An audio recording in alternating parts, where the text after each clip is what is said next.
Vamos a continuar. Les hago, no haré un resumen de la clase anterior, solamente les daré un contexto de qué es lo que estamos hablando. Y el objetivo general es que conozcamos, que podamos comprender muy claramente qué es el nuevo pacto. Y antes de que entráramos de lleno al nuevo pacto, pusimos como un objetivo general el conocer y entender la naturaleza, legalidad, contenido y vigencia del nuevo pacto. Y esto es porque, lo comentábamos también en la clase pasada, si a partir de hoy resulta que donde tú te estacionas siempre queda prohibido, el día de mañana tú tienes una multa. Para ti es importante estar al día de cuál es la ley que está vigente y que está gobernando en las áreas de tu vida para que tú puedas vivir en ella, ¿verdad? Para que puedas cumplirla, para que puedas estar ordenada, para que no estés cayendo en una infracción. Estamos hablando de un ámbito de lo natural. Pero también en lo espiritual hay una vigencia. Por eso decíamos que no, todavía no llegamos ahí, pero el objetivo al que vamos y que estamos persiguiendo con todas estas clases es que cada uno de nosotros pueda conocer y entender la naturaleza, legalidad, contenido y vigencia del nuevo pacto, que es la ley que nos gobierna hoy, que es el pacto en el que estamos tú y yo hoy desempeñándonos, y necesitamos conocerlo. Por eso es el objetivo general. Todavía no llegamos allá porque decíamos que necesitamos conocer esto, porque nadie puede ser efectivo en el propósito eterno que Dios tiene para nosotros si no estamos entendidos en el pacto eterno, que es esa ley vigente sobre nosotros. Y también uno de los objetivos que perseguimos con estas clases es que podamos distinguir muy fácilmente entre el pacto que el Padre hace con Adán, que es un pacto condicional. Ya hablamos en las dos clases anteriores que los pactos que hace Dios con el hombre, unos son condicionales y otros incondicionales. El pacto con Adán fue condicional, y el pacto con Cristo, que es incondicional. Que podamos, ya después de que terminemos todo esto, saber fácil y rápidamente, todos los que estamos escuchando, distinguir entre el pacto entre Adán y el pacto con Cristo, entendiendo que el pacto con Adán fue un acto condicional. ¿Se acuerdan? Que Adán le dijo, tienes que hacer estas cosas para que pueda recibir bendición, y el pacto con Cristo es incondicional. Ya no vamos a regresarnos por allá porque ya lo vimos la clase pasada. Y tenemos que reconocer a Cristo, y esto es lo que sí estamos viendo ya en estas clases. Estamos reconociendo a Cristo en todos los pactos que se registran en las Escrituras. Decíamos que según los eruditos, según la corriente que estudies, habrá quien diga que hay 9 pactos, habrá quien diga que hay que más, que menos, pero lo que nosotros queremos establecer en nuestra mente y corazón es que hay un pacto eterno que se culmine, que se consuma en la cruz, pero que ha habido como, ¿qué podríamos llamar? Como pequeños anticipos o pequeños anuncios en los pactos desde el principio, desde el Edén hasta llegar a la cruz. Ha habido ciertos pactos, y esos pactos son como pequeños anticipos, anuncios, sombras de la consumación del pacto eterno.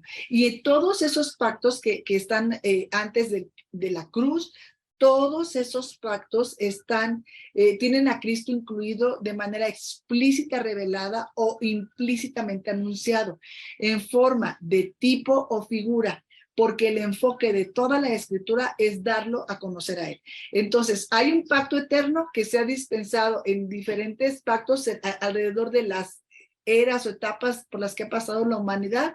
Se ha ido dispensando como en partes, y todos esos pactos anunciaban o tenían figuras de Cristo. Todos lo incluyen a Él. Dijimos que hay pactos condicionales e incondicionales. Claramente el condicional es donde la acción de Dios es en respuesta a alguna acción de parte de aquellos a quienes va dirigido el pacto. Ya lo dijimos esto en las 2 clases anteriores. Y los incondicionales son: el pacto es una declaración de los planes secuenciales de Dios y las promesas que van a ser ciertamente cumplidas en el tiempo a la manera de Dios. Hay un pacto incondicional, hay pactos incondicionales que Dios hace con el hombre, en donde no se requiere que el hombre haga algo para poderlo obtener, porque es algo que Dios determinó que sería, y en el tiempo de Dios será. Y la relación del hombre con su creador no es la misma en todas las edades, ya que Dios se ha relacionado con el hombre en diferentes formas establecidas en los pactos, en estos pequeños anticipos del pacto total.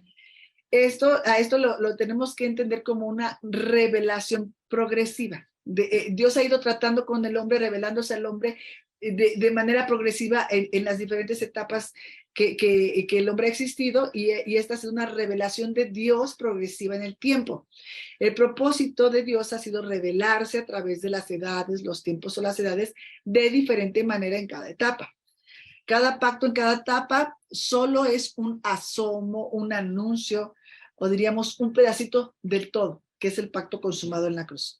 Dios tiene un solo pacto, ya lo mencionamos hace un momento, que las escrituras mencionan como el pacto eterno, y los otros pactos son como estos asomos, anuncios o pequeñas porciones del pacto eterno, que es el todo, ¿verdad? Hebreos 13:20 dice: el Dios que da la paz levantó de entre los muertos a nuestro Señor Jesús, el gran pastor de las ovejas, por medio de la sangre del pacto eterno. Ahí estamos hablando que por medio de la sangre se dio el pacto eterno.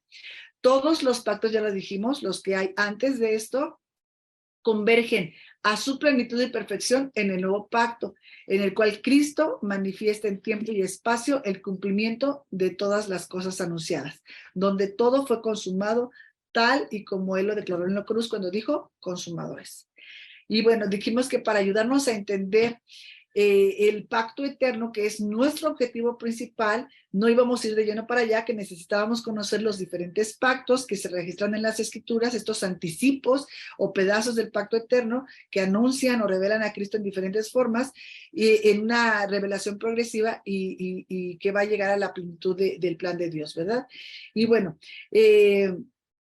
ya vimos, el primero que vimos fue el pacto que el Señor tuvo en el Edén, que decíamos, ese fue un pacto precioso, perfecto, es donde todo era como Dios lo había planeado, como Dios había dicho que tenía que ser, y todo era perfecto. Ya, de hecho, la palabra Edén es deleitoso, significa deleitoso. Entonces el pacto en el Edén nos muestra el diseño perfecto. No voy a regresar del todo para allá porque lo vimos la clase pasada, pero es donde el Señor los pone en un huerto, los pone en un lugar separado, donde su presencia es ahí con ellos, en ellos, donde disfrutan de todo un lugar hermoso preparado para ellos. Disfrutan podían comer de todo lo que quisieran, excepto de un árbol, donde eran su encomienda era gobernar, donde era señorear y donde era multiplicarse. Estaban puestos en un lugar maravilloso. Este estado y pacto son la revelación preciosa y perfecta de la voluntad de Dios para el hombre. Esto es lo que Dios quería para nosotros.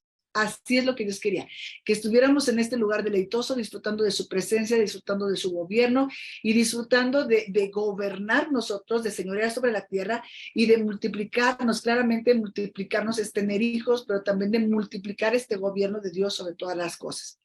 Al hombre en este pacto se le dio la responsabilidad de ser el padre de la humanidad, de sojuzgar la tierra, de tener dominio sobre los animales, de cuidar el huerto, de multiplicar este modelo. No nada más les decía a personas, también de multiplicar este modelo de gobierno, y se le encomendó no comer del árbol del conocimiento del bien y del mal, que yo a veces creo que hemos ido como muy de largo en esto del árbol del conocimiento del bien y del mal, porque es algo que de verdad tenemos que comprender. Se dice muy fácil, pero hay que, de verdad Dios tiene que revelarlo. Cuando dice que no comamos del árbol de conocimiento del bien y del mal, nos está especificando que no hay manera de elegir o conocer o determinar qué es bueno o malo separados de Dios. Lo bueno o lo malo no lo puede decidir la cultura, no lo puede decidir la sociedad, no lo puede decidir nuestros sentimientos, nuestras pasiones, lo que nosotros vemos. Lo bueno y lo malo que refleja la voluntad de Dios solamente lo puede decir Dios, que es el árbol de la vida. Dios diseñó esto, que no pudieran comer del árbol del bien y del mal, no, para que pudieran conocer a través de determinar, no conocer eso a través de una fuente diferente, pudieran conocer su voluntad, que es buena, que es agradable y es perfecta. Él en esto nos da una manera de hacer las cosas, una manera de relacionarnos entre nosotros, una manera de vivir de tal manera que en todo lo que vivamos experimentemos el buen resultado de hacer las cosas a la manera de Dios.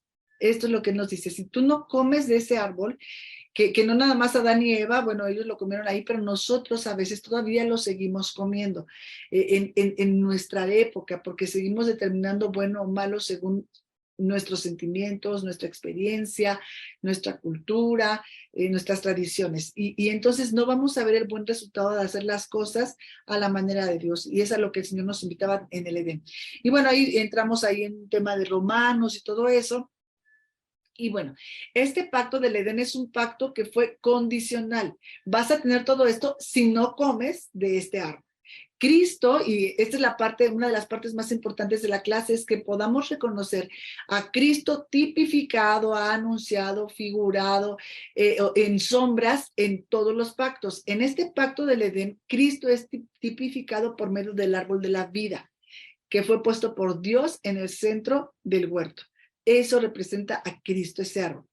Este es un pacto de dependencia y de unidad.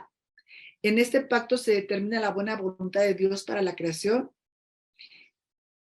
Significa que si comemos del árbol de la vida, es decir, lo bueno o lo malo, solamente lo puede decidir Dios, y gobernamos, nos reproducimos y permanecemos dependientes, vamos a vivir en un lugar y en una forma deleitosos. Claramente hoy, esto que antes nos tocaba gobernar y señorar sobre la tierra, primeramente es en nuestro ser interior, y también se espera que lo hagamos hacia afuera. Vamos a vivir en un Edén interior. Lucas 2:14, bueno, no, eso ya no quiero decirlo, porque ya lo vimos la clase pasada. Primera de Juan 2:17 dice, el mundo se acaba con sus malos deseos, pero el que hace la voluntad de Dios permanece para siempre. El Edén se acabó para ellos porque pecaron, pero la voluntad de Dios no, y continúa vigente eternamente. Con esto lo que trato de decirles es que la voluntad de Dios es esta. Este pacto del Edén es la voluntad de Dios para sus hijos, para su creación, y es el lugar al que nosotros debemos aspirar. Es el modelo, es el diseño perfecto, es lo que Dios quería para nosotros, antes de que dependiéramos de cualquier cosa diferente a Dios. Ahora, vamos, también vimos el pacto que el Señor hizo con Adán, lo vimos en Génesis. Este pacto fue hecho con el hombre después de que el hombre pecó y fracasó. Este pacto es incondicional. El pacto en el Edén era condicional, no debes comer del árbol, ¿verdad? Pero el pacto con Adán es incondicional. Dios declara al hombre lo que va a ser su porción en la vida a causa del pecado, y ¿te acuerdan todo lo de Génesis 3, donde le dice todo lo que va a pasar? Por haber pecado, en donde no le da lugar a la apelación y no se le da lugar al hombre para colaborar en ninguna forma. Este pacto es incondicional, es algo que Dios ha determinado hacer con el hombre, es algo que Dios determina hacer con la creación y no le da oportunidad de participar. Como diciendo, ya te dejé participar en el otro pacto y nomás no, en este las cosas van a ser así. En este se da la promesa redentora por medio de la simiente de la mujer, que es cumplida posteriormente en Cristo. Con el hombre debería en lo sucesivo ganar el pan con el sudor de su frente, poniendo la vida del hombre, y va a ser dolorosa y con una muerte física al final. Esto es lo que finalmente, como que en Génesis 3 le dice el Señor al hombre. En este pacto, recuerden que nuestro punto más importante es ver a Cristo tipificado en cada pacto. En este pacto, Cristo es tipificado como la simiente de la mujer. Y bueno, Gálatas 4:4 dice, pero cuando se cumplió el plazo, Dios envió a su hijo nacido de mujer. Eso es la simiente de la mujer. Bien, hasta aquí nos quedamos la semana pasada. Ahora vamos a entrar al pacto con Noé. Y vamos a leer Génesis 9, del 1 al 17. Es un poco largo, pero bueno, vamos a leerlo. Dice así, Dios dio esta bendición a Noé y a sus hijos. Tengan muchos hijos y vuelvan a llenar la tierra. Todos los animales de la tierra temblarán de miedo delante de ustedes. Todas las bestias de la tierra, todas las aves, todos los reptiles y todos los peces se tendrán que someter a ustedes. Les doy todos los animales, lo mismo que las plantas y verduras, para que los usen para su alimentación. Pero no deberán comer animales sin haberles sacado la sangre, porque la vida está en la sangre. Si un animal mata a un ser humano, yo lo castigaré. También castigaré a cualquier persona que mate a otro ser humano. Sí, yo pediré cuentas a cualquier animal o persona que mate a un ser humano. El que mate a una persona, otra persona lo matará a él, porque los seres humanos fueron creados a la imagen de Dios. Ustedes recuerden, tengan muchos hijos y vuelvan a poblar la tierra. Sí, multiplíquense y llenen la tierra. Este es el pacto con Noé y sus hijos. Y si lo podemos notar, repite algunos rasgos del pacto que el Señor hace con Adán. Este pacto también es incondicional y está revelando el propósito que Dios tiene para la siguiente generación. Recordemos que cuando hace este pacto con Noé es porque ha arrasado con toda la humanidad, a excepción de Noé y su familia. Y es un pacto incondicional que revela lo que Dios quiere para la siguiente generación. En Génesis 9:1 y en Génesis, ¿qué leímos aquí? 7 dice lo mismo. Ustedes, recuerden, tengan muchos hijos y vuelvan a poblar la tierra. Sí, multiplíquense y llenen la tierra. Podemos ver rasgos del pacto que había con Adán, ¿verdad? Ustedes recuerden, tengan muchos hijos y vuelvan a poblar la tierra, es lo que dice también en el 7. En este pacto que el Señor hace con Noé, incluye la forma de gobierno humano que él está esperando. Les está diciendo cómo debían regirse. En el otro pacto les dijo que había un árbol de la vida y un árbol del bien y del mal, y que tenían que regirse bajo el árbol de la vida, ¿verdad? Aunque ellos fallaron. En este pacto que el Señor les está diciendo cómo deben regirse, se instituye también la pena capital para aquellos que tomaran la vida de otra persona, de un hombre. En Génesis 9, del 5 al 6, dice: si un animal mata a un ser humano, yo lo castigaré, también castigaré a cualquier persona que mate a otro ser humano. Sí, yo pediré cuentas a cualquier animal o persona que mate a un ser humano. El que mate a una persona, otra persona lo matará a él, porque los seres humanos fueron creados a la imagen de Dios. Esto ya lo habíamos leído, pero es donde lo estamos reforzando. Entonces, también en este pacto se reafirma el orden normal de la naturaleza en Génesis 8:22, donde dice: mientras exista la tierra, habrá siembra y cosecha. Siempre habrá frío y calor, verano e invierno, los días y las noches. Esto es parte del pacto que el Señor está haciendo. En Génesis 9:2 dice: todos los animales de la tierra temblarán de miedo delante de ustedes. Todas las bestias de la tierra, todas las aves, todos los reptiles y todos los peces se tendrán que someter a ustedes. Les recuerdo que lo que estamos viendo es que él les está diciendo cómo regirse, les está hablando de cómo se va a gobernar esa nueva tierra que ellos van a esa tierra que ellos van a poblar, y está hablando de la pena capital si alguien mata, desde un animal que mata a una persona o una persona que mata a una persona, lo que va a suceder. También está reafirmando el orden de la naturaleza y está prometiendo, y esto es precioso, que mientras existe la tierra va a haber siembra y va a haber cosecha, que siempre va a haber frío, calor, verano, invierno, y que siempre va a salir el sol después de la noche. Y dice que todos los animales de la tierra en este pacto van a temblar de miedo delante del hombre, y que todas las bestias y todas las aves y los reptiles se van a someter al hombre. En este pacto le fue permitido al hombre comer carne fresca de animales en lugar de vivir solo de vegetales. Pero porque como podíamos venir leyendo antes de todo esto, parece que esto no había sucedido antes del diluvio. Pareciera que antes del diluvio solamente comían vegetales, nunca se había hablado de que comieran carne. Pero en Génesis 9, del 3 al 4 dice: les doy todos los animales, lo mismo que las plantas y verduras, para que los usen para su alimentación, pero no deberán comer animales sin haberles sacado la sangre, porque la vida está en la sangre. Le llaman pacto de la preservación al pacto que el Señor hace con Noé, porque Dios condenó a la humanidad maligna y perversa, arrasándola bajo el diluvio, pero preservó a Noé y preservó a su familia, reiterándoles la posibilidad y la responsabilidad de sojuzgar la tierra y de gobernarla. En este pacto, Dios promete no volver a destruir el mundo por el agua, y forma el arco iris como señal de este pacto y de su fidelidad. Hemos venido hablando ya en varias ocasiones de que esto es un tipo, es un asomo, es una sombra, y creo conveniente decirles exactamente a qué nos referimos con esto. Si yo te digo una sombra, pues tiene que ser claro, ¿verdad? Si algo está haciendo mi sombra, la sombra se parece a mí, pero no soy yo. La sombra es esta, aquello solamente es un reflejo de mi persona. Eso es lo que decimos con un tipo, con una figura o con una sombra. Es algo que está reflejando una realidad, pero no es la realidad. Eso es lo que decimos con una sombra. Entonces, ¿Qué son los tipos o las sombras? Según el diccionario bíblico, un tipo es una sombra que proyecta una verdad o una realidad, como yo les decía. Yo soy yo, ¿verdad? Pero si aquí se estuviera reflejando mi sombra, que de aquí veo mi imagen, ¿verdad? Entonces eso no soy yo, pero es mi sombra. Está anunciando que aquí estoy yo, pero no soy yo. No es la realidad. Entonces, un tipo es una sombra que proyecta una verdad de la historia del Antiguo Testamento a la realidad o cumplimiento en la revelación del Nuevo Testamento.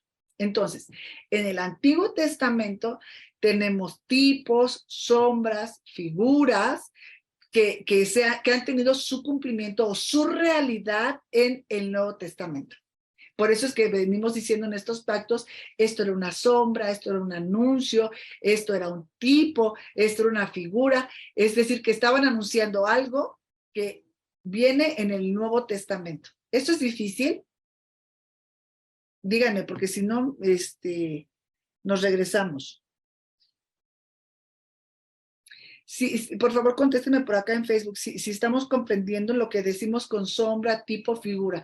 Cuando decimos que en el Antiguo Testamento alguna cosa es una sombra, un tipo o una figura, quiere decir que solamente estaban reflejando una realidad que está en el Nuevo Testamento ya consumada.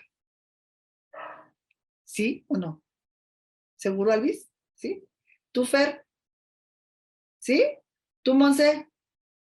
¿No? ¿Tú, Oli? ¿Sí? Ok.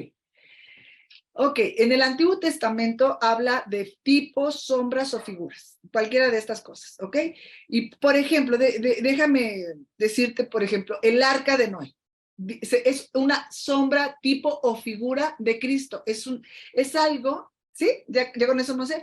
Es algo que está ejemplificando una realidad, pero que ahí todavía no era una realidad. La realidad es cuando se consume en Cristo. ¿Sí? ¿Simón se segura? Ok. Acá. Ok. Clau Gómez ya, dime si ya o le seguimos. May, dime si ya o le seguimos. Si nosotros vamos caminando por la calle a las 12 del día y ves que ahí viene tu comadre, ajá, del lado donde está el sol, tu comadre, pero en la banqueta de enfrente se refleja la sombra de tu comadre, ¿ok? ¿A quién saludas? A tu comadre. No vas y le das un abrazo a la sombra, porque la sombra te anuncia que tu comadre está en la acera de enfrente. Entonces, los tipos, sombras y figuras, cosas que están anunciando a Cristo en el Antiguo Testamento, solamente están diciendo, allá adelante, en el Nuevo Testamento, en la cruz, esto se va a consumar y entonces lo que nosotros estamos anunciando se va a convertir en una realidad. ¿Sí? Ok, Claudia dijo que ya. Bien, está bueno. Entonces, seguimos con esto. En este sentido, Noé, por ejemplo, es en el Antiguo Testamento una figura o una sombra o un anuncio de Cristo, ¿ok? Por ejemplo, también José tiene esta función. Noé, ¿por qué es una figura, anuncio o sombra de Cristo? Porque dice que él vino para apacentar. En Génesis 5:29 nos dice que al nacer Noé, estaban profetizando que él aliviaría toda obra y trabajo de la gente a causa de la maldición que Jehová había traído sobre la tierra. La palabra Noé significa consuelo o descanso. Entonces, ¿por qué Noé podría ser una sombra de Cristo cuando estamos leyendo esto? Porque dice que profetizarían que él iba a aliviar toda obra y trabajo de la gente a causa de la maldición. Cristo nos redimió de la maldición. Entonces Noé, como un anuncio, lo hizo en su época y en su temporada, y Cristo lo consuma como una realidad eterna después de la cruz. Había maldad sobre la tierra cuando Noé estaba en ella. En los tiempos de Noé, el mundo era un caos. La perversión y la maldad estaban en todo lugar. También en los tiempos del nacimiento de Jesús, las cosas estaban mal, estaban de cabeza. Había dominio romano y los sacerdotes estorbaban a la gente para poderse acercar a Dios. Y esto hacía que hubiera una necesidad de juicio, tanto en la época de Noé como en la época de Jesús. Noé, en su época, fue ese hombre justo que estaba anunciando al justo. que es el Señor Jesús, ¿verdad? Y se necesitaba en la época de Noé un hombre justo. De entre todos esos malvados se entresacó a Noé, que dice en Génesis 6:8 que halló gracia ante los ojos del Señor. Y para poder redimir a la humanidad del pecado, Noé fue escogido. Se necesitaba alguien que fuera justo, y solamente ya en el Nuevo Testamento, solamente Jesús lo era, porque él no tenía ninguna mancha y ningún pecado. En 1 Juan 3:5 dice, sabéis que él apareció para quitar nuestros pecados y no hay pecado en él. Entonces, ¿por qué no es una sombra o un anuncio de Cristo? Porque en su época, en un lugar lleno de maldad, ¿verdad? Él fue entresacado, fue encontrado justo, halló gracia delante de Dios y fue dado como consuelo, ¿verdad? A toda su generación.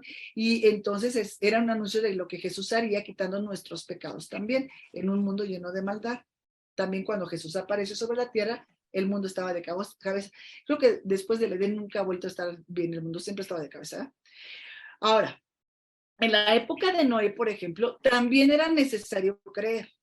A Noé, cuando él le decía a toda la gente lo que Dios le había dicho, cuando le dijo al pueblo que venía una terrible destrucción y que necesitaban entrar en el arca para salvarse, nadie le creyó. Igual sucedió con Jesús, cuando Dios lo mandó para que todo aquel que en él crea no se pierda, mas tenga vida eterna. No todo el mundo le creyó y también de él se burlaron. Entonces, Noé es una sombra de la realidad que es Cristo. Ahora, también hubo obediencia del escogido. Noé, siendo una figura de Cristo, lo podemos llamar el escogido, y Cristo es el escogido, ¿verdad? Él es el real escogido, él es la realidad del escogido. Y Noé construyó el arca. A los 500 años de edad, recibió la encomienda de construir una enorme arca para poder resguardar en ella a los que iban a ser salvos. Y a Noé, sin importarle las burlas de la gente, ni lo difícil del trabajo, lo pesado, que le llevó un poco más de 100 años construir, lo hizo y realizó la encomienda. O sea, era algo gigantesco y Noé aceptó el reto y él lo hizo. Así también Jesús, que es la realidad de esta sombra, sin importar lo que dijera la gente, y muchos lo trataron como loco, y aún a su familia, ¿verdad? Ni de lo doloroso que fuera el trabajo, pues había que ir a la cruz. Hizo el trabajo según la voluntad del Padre, que fue el que lo envió. Entonces, en todo esto, Cristo es tipificado por medio del arca, que fue un diseño divino, cuyas medidas materiales y formas Dios mismo estableció. Es hermoso, por ejemplo, saber que el arca es una sombra de Cristo. El arca, por ejemplo, flota. El arca, sin importar lo duro que esté todo por fuera, sin importar cuánto estuviera lloviendo ni cuánto tiempo, ni las atrocidades, porque, bueno, creo que las imágenes pueden ser horribles si quiero imaginarlas, que solamente una familia se salvó dentro de toda la humanidad de esa arca, y que tú te puedes imaginar que tu vecino, no sé, ahorita voltó así, ¿no? Los vecinos, tu propia familia que no quiso escuchar y todo eso, estuvieran gritando, ayúdame, sálvame, porque están ahogándose allá afuera, ¿no? Pero en medio de todo lo que estaba sucediendo allá afuera, el arca flotaba. Sin importar lo duro que estuvieran las cosas allá afuera, el arca se encontraba bien y flotaba sobre los problemas. Cristo es la realidad del arca. Él es la roca firme, y el que está en Cristo vive con seguridad, paz y tranquilidad. Siempre es importante hacer esta nota, ¿verdad? Tranquilidad, paz o seguridad no significa que no va a llover. No significa que no van a suceder estas cosas problemáticas, pueden venir a nuestras vidas. Y la Biblia lo dice en Mateo 7, ¿se acuerdan cuando dice que la casa sobre la roca? Entonces van a venir las tormentas, pero el arca flota. Eso es algo que tiene que quedar, y el arca, nuestra realidad del arca es Cristo. Entonces también en esta historia de Noé sabemos que el medio de la salvación fue el arca, pero era que el arca tenía una sola puerta. Eso también es una sombra de Cristo. Nuestra realidad de esta una sola puerta del arca es que nosotros tenemos a Cristo, que dice en Juan 10:9, yo soy la puerta, el que por mí entrare será salvo, entrará y saldrá y hallará pastos. ¿No es maravilloso esto? ¿Se acuerdan que ellos entraron en el arca, que solamente había una puerta y que la única manera de entrar al arca era por esa puerta y era la única forma de no terminar muerto?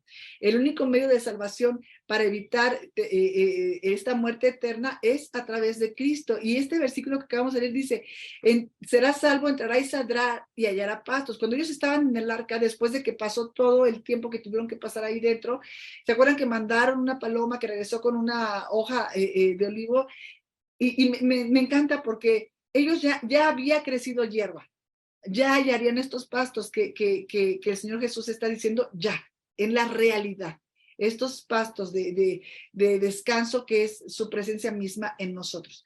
Juan 14:6 dice, Jesús dijo, yo soy el camino, la verdad y la vida, y nadie va al Padre sino por mí. Si no entramos por esa puerta, no hay manera. Así como en el arca no había manera de ser salvos del diluvio o de la destrucción, de la muerte, si no entraban por esa única puerta que, por cierto, Dios fue el que cerró, pues tampoco hay manera ahora que en la realidad que es en Cristo, solamente por medio de la puerta que es Cristo podemos llegar al Padre.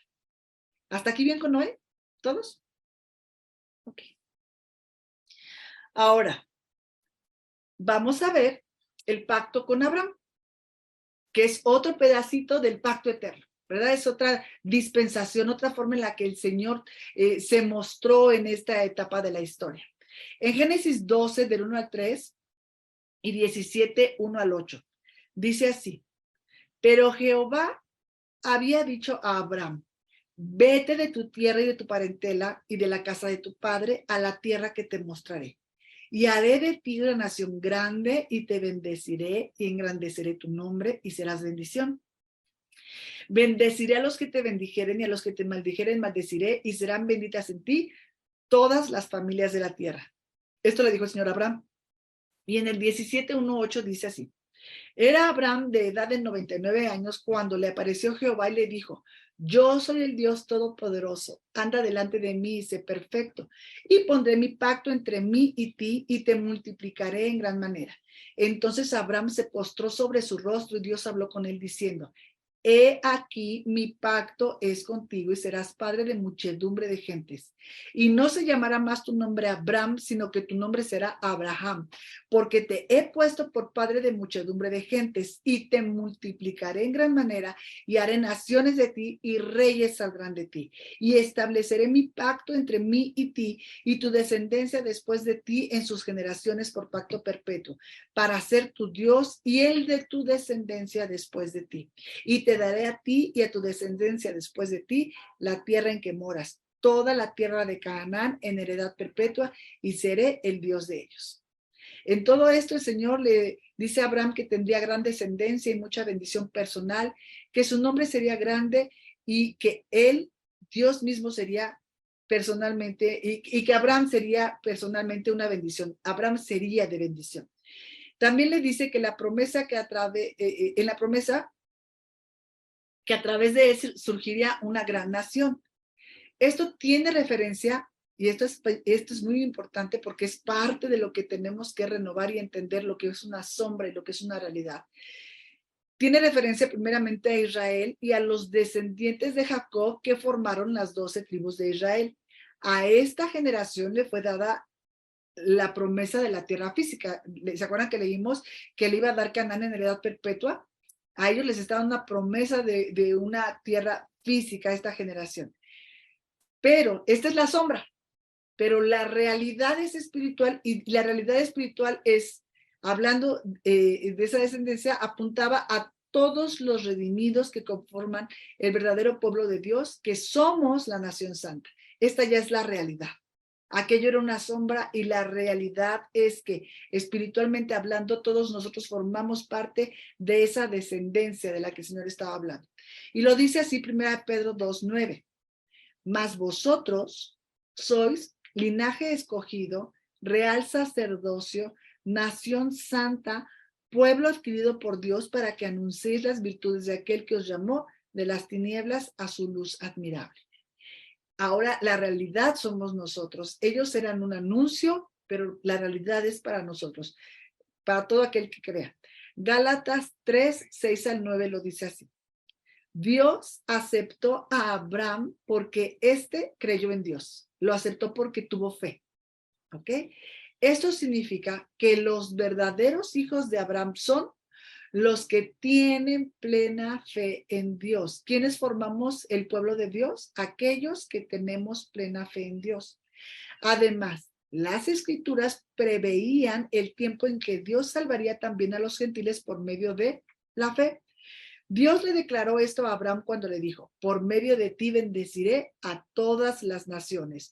Los que confían en Dios, pues, reciben las mismas bendiciones que Abraham recibió como hombre creyente. Por medio de Abraham, entonces, vendría bendición al mundo entero, tendría su cumplimiento en que Israel sería canal especial de la revelación de Dios. Sería la fuente de los profetas que revelarían a Dios y proveerían de las escrituras a los seres humanos. Todo lo que acabamos de ver son sombras, figuras y anuncios, lo que acabamos de leer sobre Israel y todo lo de Abraham. Pero en forma suprema, o sea, la realidad que a nosotros nos toca es que la bendición a todas las naciones sería provista a través de Jesucristo, quien sería descendiente de Abraham. El pacto con Abraham es también incondicional. El Señor dijo, va a ser así y así. Y va a ser. Dios confirma este pacto que le hace a Abraham pasando a través de los animales. De ese modo, el Señor se comprometía unilateralmente, dijimos que era incondicional, unilateralmente con Abraham para cumplir solemnemente su parte. El Señor dice, yo voy a cumplir mi parte, este es un pacto que yo hago y es incondicional. Y esto lo vemos en Génesis 15, 17 al 18, donde dice, y sucedió que puesto el sol y ya oscurecido, se veía un horno humeando y una antorcha de fuego que pasaba por entre los animales divididos. En aquel día hizo Jehová un pacto con Abraham diciendo, a tu descendencia daré esta tierra desde el río de Egipto hasta el río grande, el río Éufrates. Hay un código que se llama Código Hammurabi, que es el primer conjunto de leyes de la antigua Mesopotamia, y declara que cuando dos personas hacían un pacto, se comprometían bajo pena de muerte de cumplir lo acordado. Y la forma en la que ellos lo hacían era simbolizado cuando las personas que hacían este pacto y que estaban interesadas se paseaban entre las dos partes de un animal ofrecido para sellar con su sangre el pacto. Esto es lo que el señor tipo estaba haciendo ahí, tomando esta responsabilidad. Y como señal de este pacto que Dios hace con Abraham, da la circuncisión a Abraham y a su descendencia. Esta es la señal del pacto, la circuncisión que simboliza la necesidad de cortar con la carne, de cortar el pecado en el corazón. Esa es nuestra realidad. Por eso no es necesaria hoy para los que estamos en el nuevo pacto, para los varones, la circuncisión como una señal de estar en pacto con Dios. Digo, la circuncisión la pueden hacer porque sea cuestión de salud, pero no como algo que tenga que ver con un pacto con Dios, porque eso era la sombra, que es algo físico, pero la realidad espiritual en la que nosotros vivimos es que hay que cortar con la carne o con el pecado en el corazón. Génesis 17, 10 al 13 dice, este es mi pacto que guardaréis entre mí y vosotros y tu descendencia después de ti. Será circuncidado todo varón de entre vosotros. Circuncidaréis, pues, la carne de vuestro prepucio y serás por señal del pacto entre mí y vosotros. Y de edad de 8 días será circuncidado todo varón entre vosotros por vuestras generaciones, el nacido en casa y el comprado por dinero cualquier extranjero que no fuera de tu linaje. Debe ser circuncidado el nacido en tu casa y el comprado por tu dinero, y estará mi pacto entre vuestra carne por pacto perpetuo. Este pacto señalaba también la muerte de Cristo en la cruz. Esto lo vamos a ver en Colosenses 2, 11 al 12. Cuando vemos esto de Génesis, yo no sé, ustedes me pueden instruir, pero en el Nuevo Testamento y en el Nuevo Pacto, es decir, después de la cruz, no vemos esta clase de de ritual, de ordenanza en cuanto a que los niños tengan que presentarse.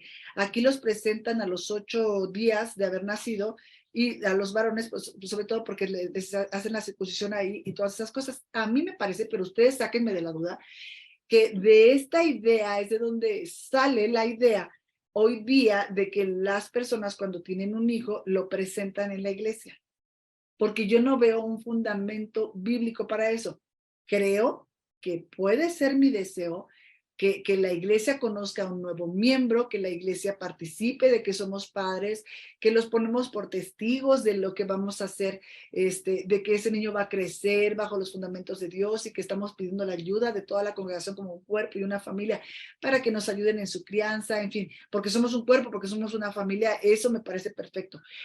Pero que la gente crea que como ya no somos católicos y ya no bautizamos, ya no les cortamos los cuernos a través del bautizo, muchas personas se han quedado con la idea de que algo que hay que hacer. Entonces, vienen a aquello de la presentación, pero me parece que en sus cabezas todavía está esta idea de que hay que cortarles los cuernos. Y yo no puedo recordar el número de niños que se han presentado en la iglesia que nunca han vuelto. Ya no digan los niños, por supuesto, ¿verdad? Los padres, porque solamente les es un requisito, como parecía ser a Jesús se le presentó en el templo, pero es antes de la cruz al niño Jesús, que eran judíos, lo presentan en el templo, pero después de la cruz ya no vemos eso, ¿no? Pero será un tema, ¿no? Será un tema para investigar. Porque no sé, esto es algo que tenemos que tener muy presente. Lo que estamos hoy, la legalidad, la naturaleza, la vigencia del nuevo pacto que es bajo el que nosotros estamos, que viene después de la cruz, y es donde yo creo que no he visto ejemplos de esta presentación.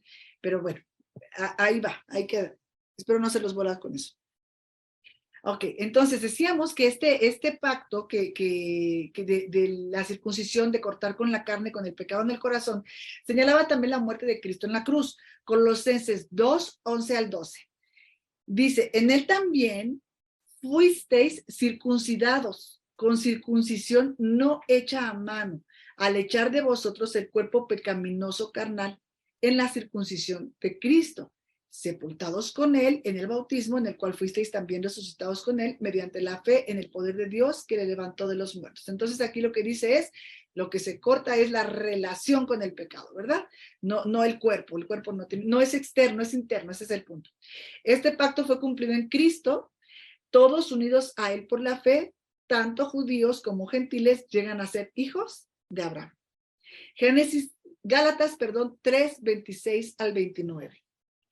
Aquí, cuando estamos en las cosas del Nuevo Testamento, es donde ya estamos viendo las realidades espirituales de las sombras que se anunciaron en el Antiguo Testamento, que veníamos leyendo ahí de Génesis. Y dice, pues todos sois hijos de Dios por la fe en Cristo Jesús, porque todos los que habéis sido bautizados en Cristo, de Cristo estáis revestidos. Ya no hay judío ni griego, no esclavo ni libre, no varón ni mujer, porque todos vosotros sois uno en Cristo Jesús. Y si vosotros sois de Cristo, ciertamente linaje de Abraham sois y herederos según la promesa. Decíamos cuando habíamos leído hace rato que el Señor le dijo a Abraham, de tu descendencia van a ser benditas todas las naciones. Ajá, vamos a bendecir a todas las naciones. Pero aquí lo que es precioso es que si somos de Cristo y lo somos por la fe, también somos linaje de Abraham, porque Abraham creyó, él fue justificado delante de Dios por fe. Él escogió la fe y por eso es que todos los que estamos en Cristo, que también somos de la fe, somos linaje de Abraham. No solamente los que están en las tribus, no solamente los judíos, todos aquellos que somos de la fe, también caemos en este rubro, ¿verdad? Repito el 29. Y si vosotros sois de Cristo, ciertamente linaje de Abraham sois y herederos según la promesa. Cristo entonces, que esta es la parte que buscamos, es tipificado, anunciado, figurado o en sombra en este pacto por medio del hijo de la promesa, quien fue pedido en sacrificio. Naturalmente este hijo físicamente era Isaac, pero espiritualmente era Jesús, en quien serían benditas todas las naciones de la tierra. En el antiguo pacto vemos cosas físicas, externas, y en el nuevo pacto vemos todas esas cosas cambiadas a una forma espiritual y de una manera interna. ¿Hasta aquí todos bien? Bien, porque, bueno, nos faltaba el pacto de Moisés y el pacto de David para ya entrar en el nuevo pacto, pero no vamos a correr, vamos a dejarlo hasta aquí, pues ya está, faltan 2 minutos y no quiero poner muchas ideas. Ajá, quiero que por favor lo repasen. Esto es muy importante porque es poder entender la realidad espiritual que a nosotros nos corresponde administrar y vivir. Y entre las cosas que hoy día tú ya tienes que poderte contestar y que si la explicación que yo te di no te parece como que te cuadra como mucho, por favor, cósete esta verdad a tu corazón. Busca qué es un tipo, qué es una sombra y qué es una figura, para que lo manejes muy bien. Eso es algo que tienes que tener muy claro. Tienes que tener muy claro que un pacto es una ordenanza, que hay un pacto eterno que se ha ido dando, no sé si la palabra va a ser correcta, como en abonos. Dios ha ido mostrando en diferentes etapas de la humanidad, en diferentes formas, hasta llegar a la consumación de todo, que es Cristo, que es la cruz. Es importante que eso ya lo tengas tú muy, muy claro y que también puedas decir muy fácil y claramente en cada uno de los pactos que ya hablamos, el del Edén, que es el perfecto, el de Adán, el de Abraham, el de Moisés, el de Noé. No tienes que dar toda la explicación que yo di, pero sí tienes que decir cómo está Cristo tipificado en cada uno de ellos.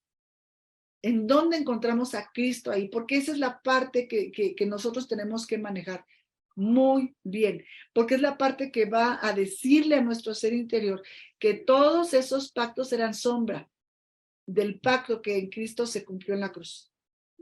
Que todos esos pactos estaban figurando algo que espiritualmente hoy es una realidad. Es algo que tenemos que poder manejar muy, muy claramente cada vez.